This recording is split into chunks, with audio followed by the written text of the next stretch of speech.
Quero te convidar então agora a abrir comigo a tua Bíblia no livro do profeta Ageu.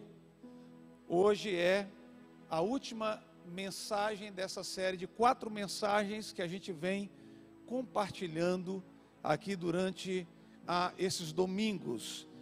E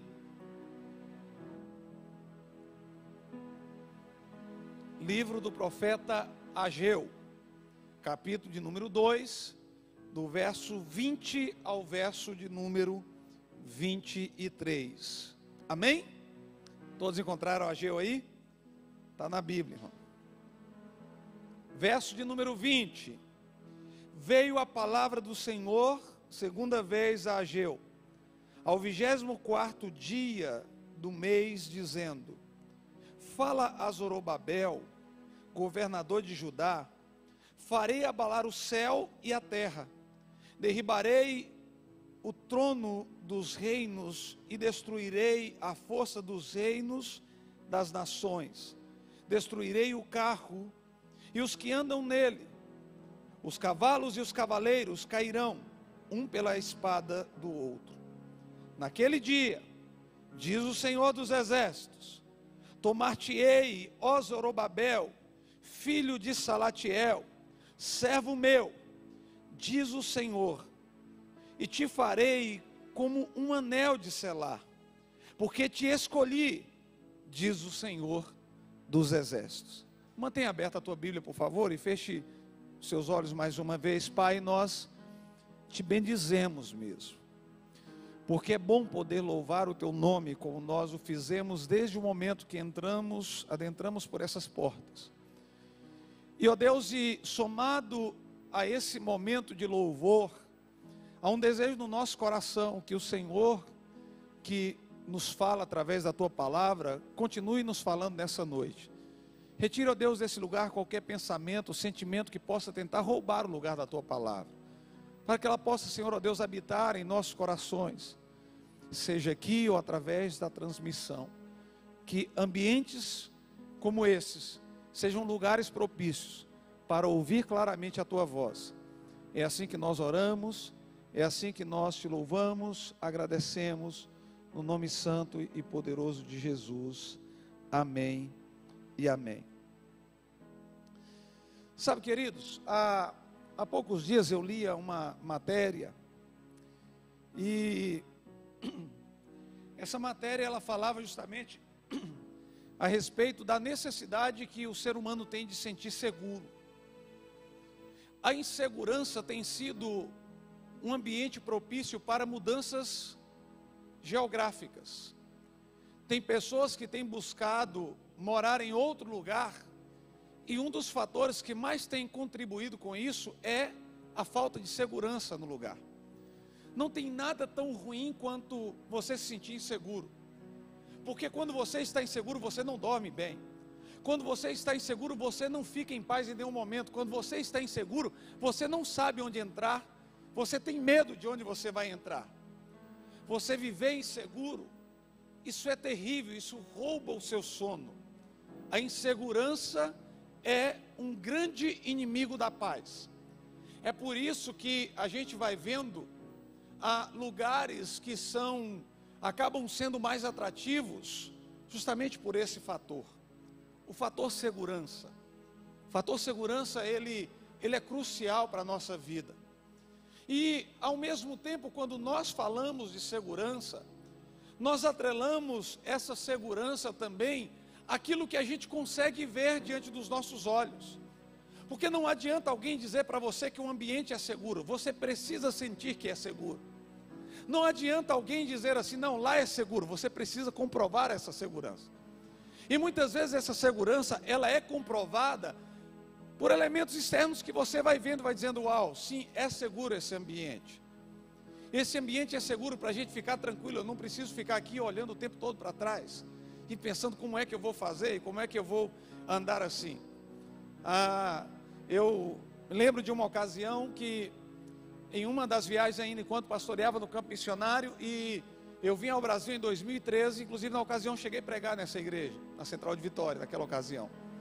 E eu estava e trouxe um convidado, que era o Davi, um jovem que nós tínhamos lá na Espanha, como membro.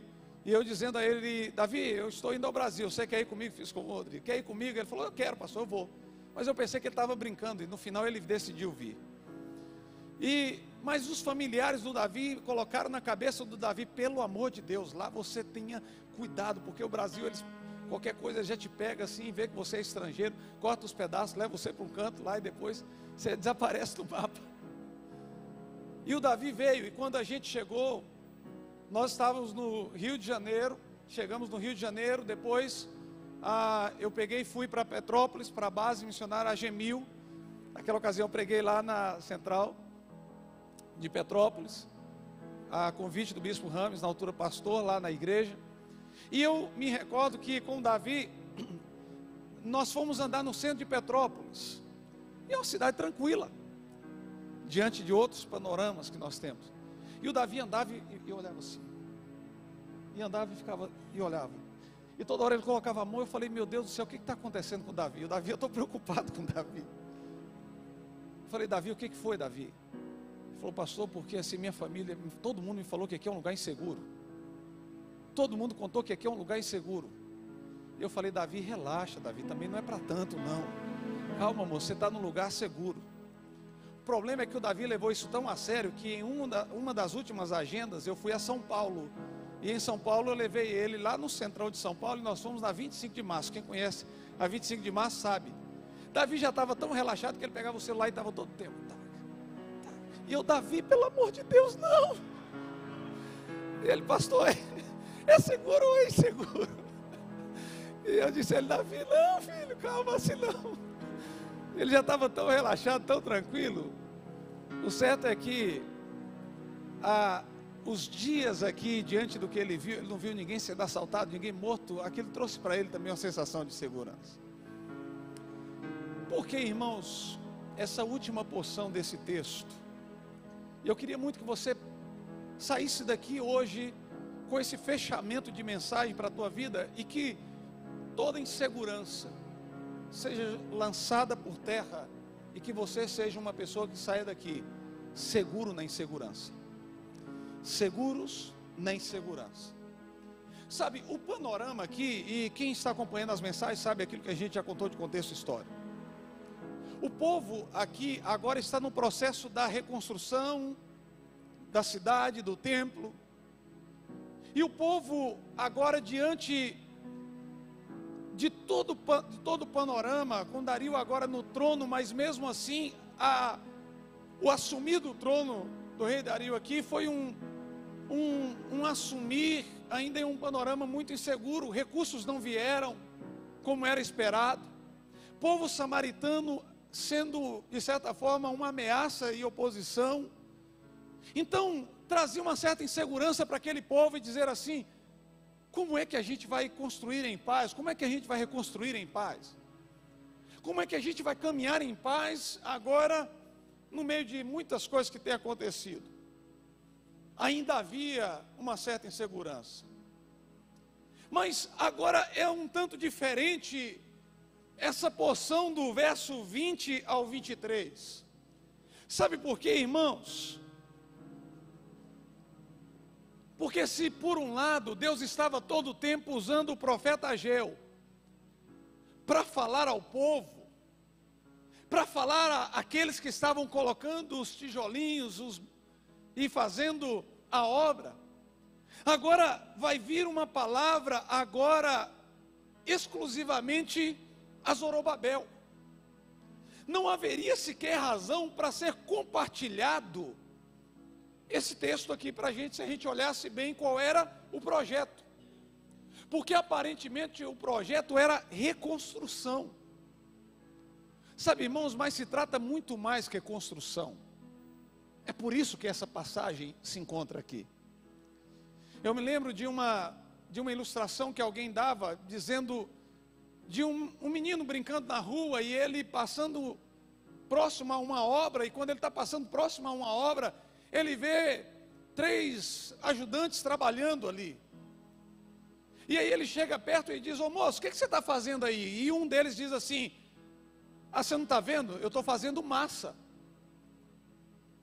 Aí o menino fica: massa? É massa, massa para levantar, massa para construir, massa para rebocar. O menino não se dá por satisfeito e pergunta ao segundo ajudante: e você, e aí, o que você está fazendo mesmo? E o segundo diz assim: eu estou construindo um edifício, estou construindo um prédio. E o menino fica já mais animado, porque a segunda resposta ela é melhor do que a da primeira. Mas como haviam três, ele tinha que fechar aquele questionário. Ele chega para o terceiro e fala: é isso que vocês estão fazendo? O terceiro fala: não, eu estou construindo uma cidade. Parte de uma grande cidade está sendo edificada nesse lugar. Sabe, meu querido, se trata mais do que construção livre de Ageu. Se trata mais do que reconstrução de templo livre de Ageu. E é isso que nós vamos ver aqui, porque agora é uma mensagem única, exclusiva, endereçada apenas a Zorobabel. Sabe, o escritor poderia dizer uma coisa: sabe de uma coisa, vou tirar essa porção, porque isso aqui é para Zorobabel, é íntimo, é pessoal. Isso aqui é apenas para que Zorobabel desfrute daquilo que Deus quer falar com ele. Mas sabe por que isso se encontra aqui? Porque essa mensagem também tem o meu e o teu nome. Porque essa mensagem também me inclui e te inclui. Porque essa mensagem também traz o meu e o seu nome nela. E é por isso que nós vamos encontrar aqui uma mensagem que está sendo endereçada de forma única, exclusiva e particular, para nos trazer lições profundas. E o interessante é que às vezes em um mesmo dia você pode receber duas notícias diferentes. Às vezes em um mesmo dia você pode receber diferentes notícias. Olha o que diz o verso 20, por isso eu te pedi para manter a tua Bíblia aberta. Veio a palavra do Senhor, segunda vez a Ageu, ao 24º dia do mês, dizendo.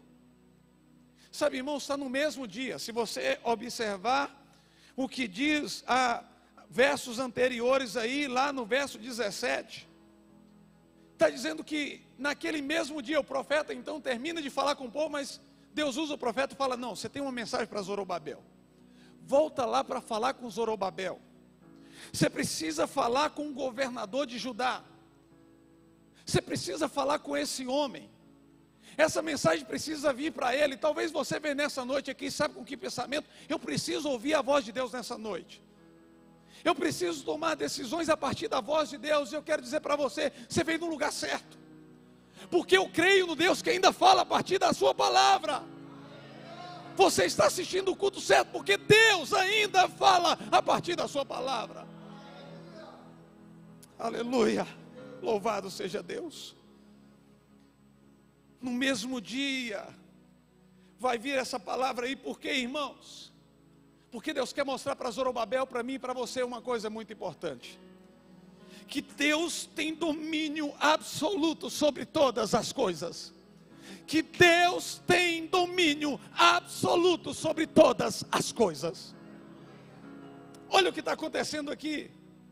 Verso 21 e 22. Fala a Zorobabel, o governador de Judá: farei abalar o céu e a terra, derribarei o trono dos reinos e destruirei a força dos reinos das nações, destruirei o carro e os que andam nele, e os cavalos e os cavaleiros cairão um pela espada do outro.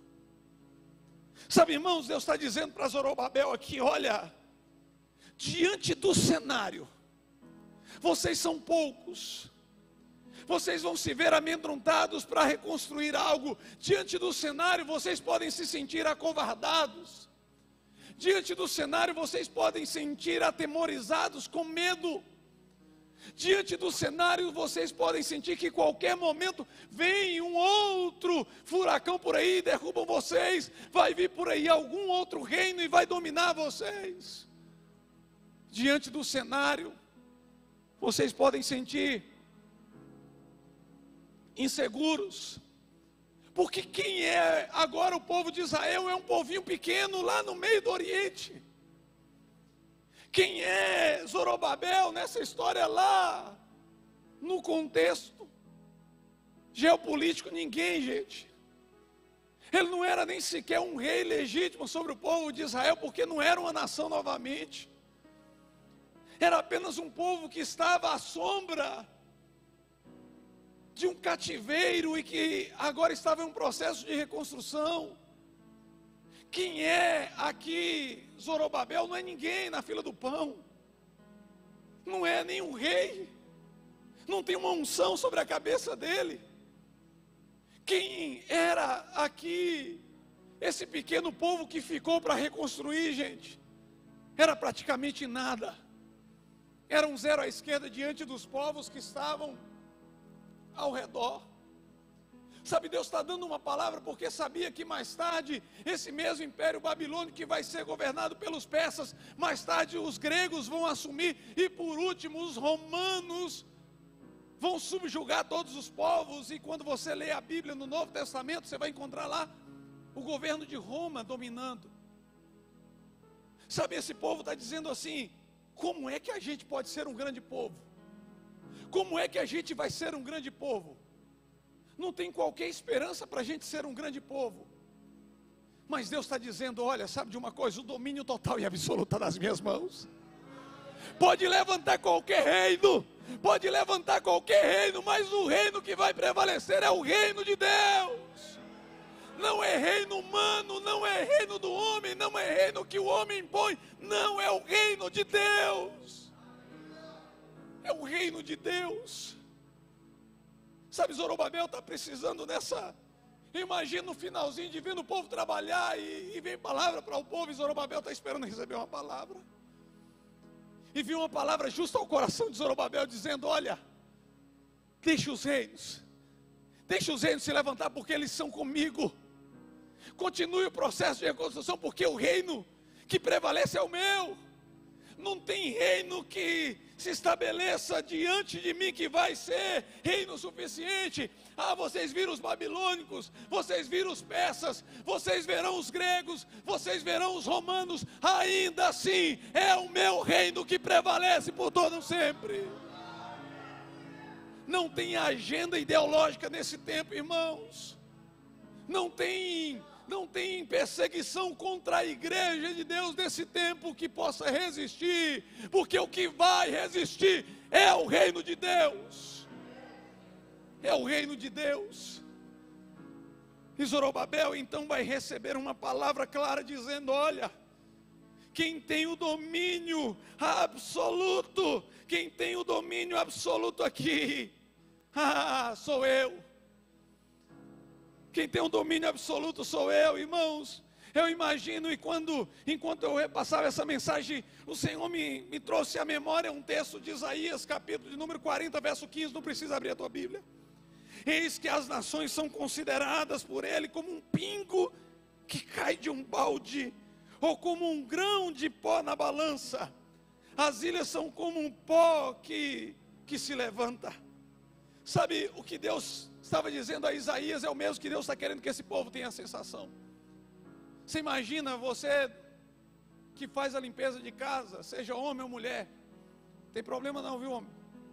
E está carregando o balde, de repente cai um pingo de água, você nem falta dele sente. Ou se você vai ao mercado, de repente você vai lá e compra manga, e está levando lá alguns quilos de manga para casa, e aí você pera, não, moço, não pesa ainda não. E o moço: por quê? Espera aí, deixa eu limpar aqui, deixa eu tirar a poeira aqui, porque pode ser que a poeira vá afetar no peso. É isso, é mais ou menos essa a ideia do texto. É aquilo que não vai afetar nada. Sabe, meu irmão, minha irmã, nós precisamos estar descansados, porque em todo o processo de reconstrução é preciso a gente entender apenas uma coisa: Deus continua mantendo o teu reino de pé. Deus continua cuidando do seu reino. Deus continua levantando homens e mulheres para ouvir a sua voz e dizer: olha, tudo que está ao seu redor vai ser abalado, mas o meu reino permanece.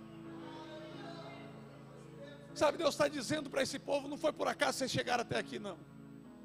Não foi por acaso, atenção, Wesleyana Central de Vitória, não foi por acaso que essa igreja foi estabelecida no Parque Moscoso. Não é por acaso que essa igreja está nesse lugar, não. Não é por um projeto humano, não é porque o homem idealizou, não. É porque Deus decidiu estabelecer o reino dele nesse lugar. É porque Deus decidiu fazer isso. Você pode aplaudir o Senhor? Sabe, meu irmão, eu quero dizer para você uma coisa. povo podia ter ficado em outro lugar, mas Deus mandou eles para Jerusalém mesmo. Continua lá em Jerusalém, reconstrua. Sabe, queridos, o segundo motivo pelo qual Deus vai falar diretamente a Zorobabel está aí no verso ainda 22 e 23, parte dele. Naquele dia, diz o Senhor dos Exércitos. Aliás, eu vou ler desde o verso 22 novamente. Derribarei o trono dos reinos, e destruirei a força dos reinos das nações, destruirei o carro e os que andam nele, e os cavalos e os seus cavaleiros cairão um pela espada do outro. Naquele dia, diz o Senhor dos Exércitos.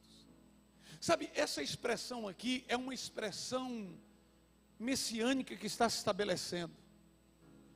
Deus está dizendo para Zorobabel o seguinte: olha, Zorobabel, eu sou fiel à minha promessa. Se lá atrás eu prometi, pode ter certeza que eu vou cumprir. Se um dia eu fiz uma promessa, pode ficar descansado, sinta seguro. Não é naquilo que os seus olhos conseguem te apresentar agora, mas é naquilo que eu prometi um dia a você.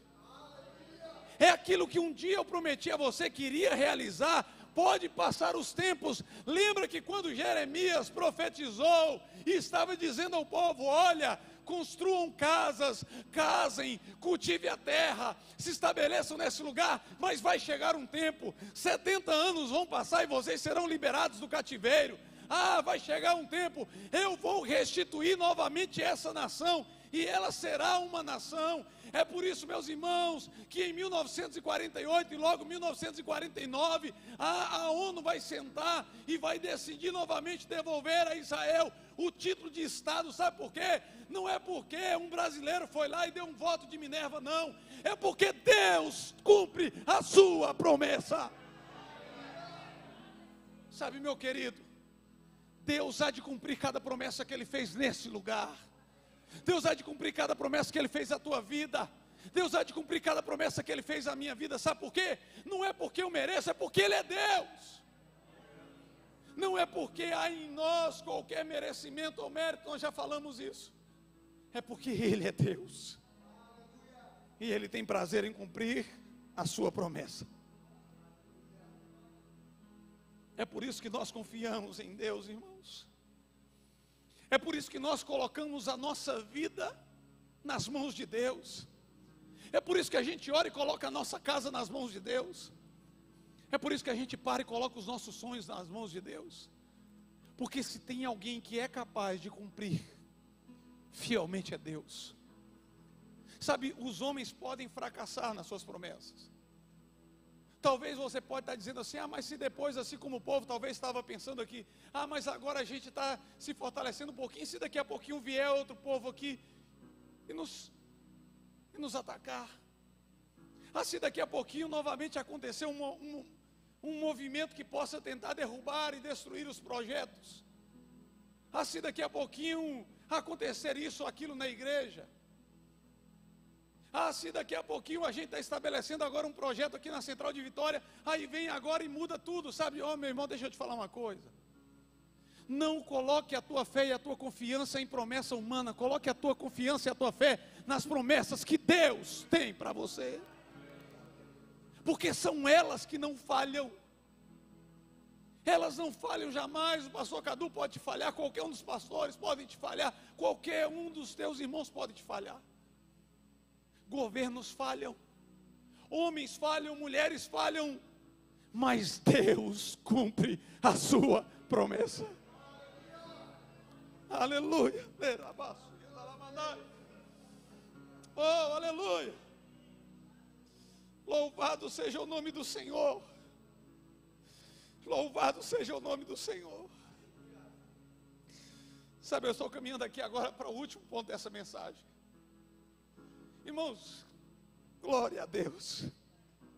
Deus é bom demais, porque Ele nos deixa mensagens tão profundas e proféticas para as nossas vidas, para que a gente possa entender o que a gente está fazendo no meio de tudo isso. Sabe, imagina o Zorobabel, nesse dia, vem lá no mesmo dia. Primeiro vem uma mensagem para dizer para o povo considerar uma exortação, porque o profeta estava com um problema no coração. Mas ao mesmo tempo o profeta volta e diz: não, eu tenho uma segunda mensagem. E essa segunda mensagem é um tanto diferente, Zorobabel, porque agora ela é para você, para o teu coração. E aí o verso de número 23 vai nos mostrar uma verdade, lição profunda e tremenda. Naquele dia, diz o Senhor dos Exércitos, olha como diz o texto: tomar-te-ei, ó Zorobabel, filho de Salatiel, servo meu.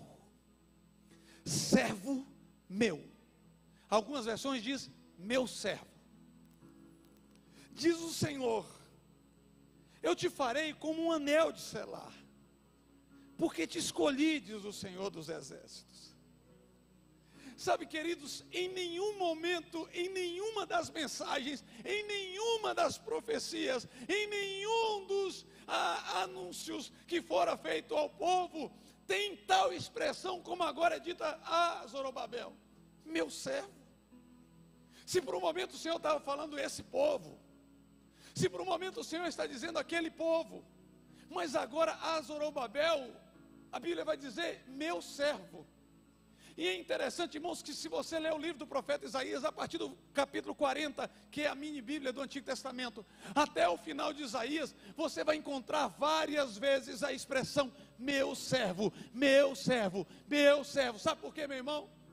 Porque essa expressão era uma expressão dada ao próprio Cristo, ao Filho amado em que Deus tem prazer. Era uma expressão dada a quem Deus muito teve prazer e continua tendo prazer. E aí vem algo muito interessante.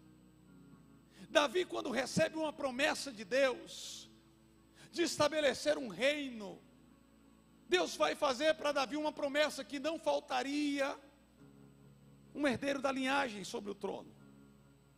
Deus vai estabelecer uma promessa com Davi. O problema é que o povo vai cair em cativeiro. O problema é que o povo vai com o tempo se esquecendo da promessa ou vai se esfriando. Mas como eu disse para vocês, Deus não se esquece das suas promessas. Deus não se esquece, porque Ele vai demonstrar que o propósito aqui era mais do que fazer massa. Era mais do que construir um templo. Era construir algo de verdade que é real para a eternidade. Ele está dizendo a Zorobabel: olha, Zorobabel, uma promessa que eu fiz lá atrás, essa promessa que ela vai em algum momento no cativeiro esfriar os corações, mas a promessa não era sobre cidade, a promessa não era sobre templo, a promessa era sobre algo que é real de fato. E aí começa a dizer: você é meu servo, e eu quero te fazer como um anel de selar. Um anel de selar, irmãos, era um anel que as autoridades, sobretudo o rei, a figura real, carregava muitas vezes em seu dedo, e algumas até em um colar, em um cordão, de forma que havia até uma certa segurança sobre esse anel, porque o selar desse anel poderia fechar pactos e acordos, fossem eles de paz ou de guerra. Portanto, o que Deus está falando aqui a Zorobabel é mais profundo do que simplesmente ouvir servo meu.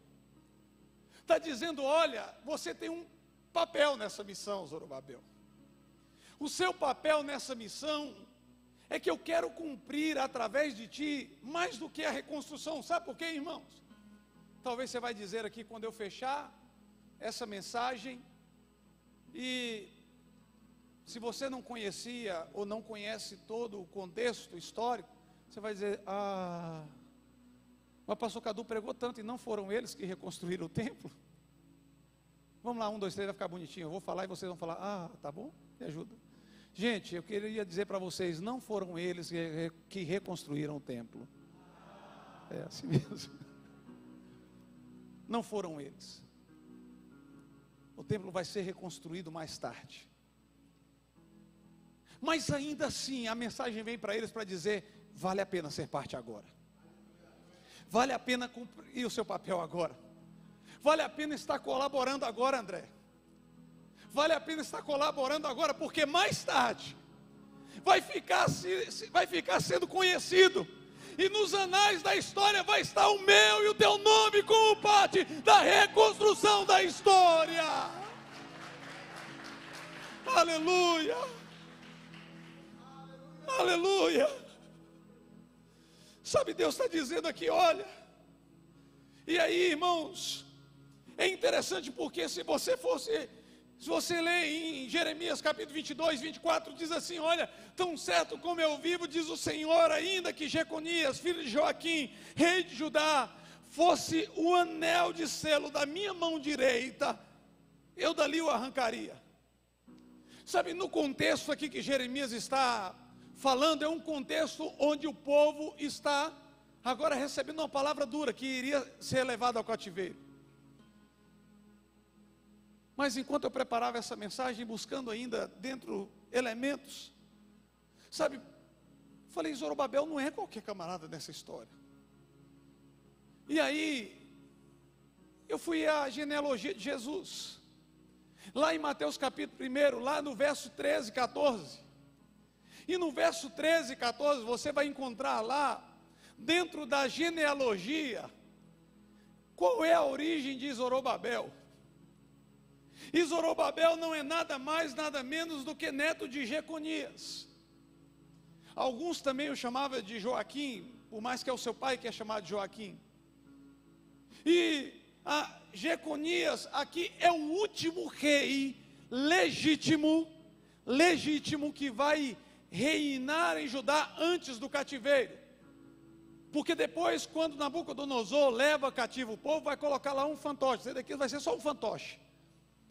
Mas o último rei legítimo da linhagem davídica é nada mais, nada menos do que Jeconias. Sabe, talvez, e essa é a impressão que eu tenho, que por um momento, até o próprio Zorobabel estava esquecendo de quem ele era filho. Sabe, eu acho que em algum que outro momento, até o próprio Zorobabel está esquecendo de onde ele vinha.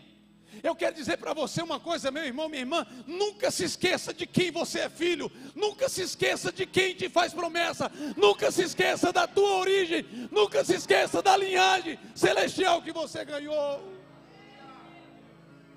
Alguém pode dizer, você não é ninguém, ei, você pode não ser, mas eu sou, mas ainda assim eu quero dizer, você pode se tornar filho do Deus vivo.